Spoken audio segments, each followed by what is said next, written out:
नमस्ते. केस गळायला लागले की लोकांना खूप टेन्शन येते, पण खूप कमी जण असतात ज्यांना त्यामागचं बेसिक रिझन माहीत असतं. जेव्हा बॉडीत कॉर्टिसॉल लेवल वाढते, जेव्हा ते हेअर फॉलिकलचे जे पोअर्स असतात ते मोठे व्हायला लागतात, ज्यामुळे केस आपोआप गळतात. आणखी जेव्हा कॉर्टिसॉल लेवल वाढते तेव्हा ग्रोथ हार्मोन कमी होतो आणि जे हेअर फॉलिकलला न्यूट्रिएंट्स असतात ते कमी मिळतात, त्यामुळे आपोआप हेअर फॉल होतो. शरीरात vitamin B12, D3, calcium, iron, haemoglobin हे सुद्धा कमी झालं की हेअर फॉल होतो. त्यामुळे आजच रक्ताच्या चाचण्या करून घ्या आणि त्यामागचं मेन रिझन माहित का. ठीक.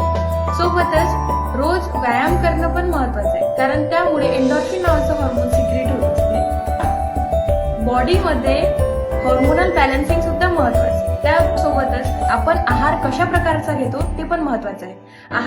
आहारामध्ये असे पदार्थ इन्क्लूड करा की ज्यामुळे जे हेअर्स आहेत त्यांना न्यूट्रिएंट्स मिळतील, शरीराला न्यूट्रिएंट्स मिळतील, त्यामुळे हेअरफॉल कमी होईल. सोबतच तुम्ही कोणती शॅम्पू वापरता, कंडिशनर, इव्हन हेअर सिरम वापरता, हे सुद्धा खूप महत्वाचे आहे. याबद्दल अधिक माहितीसाठी कॉन्टॅक्ट करा.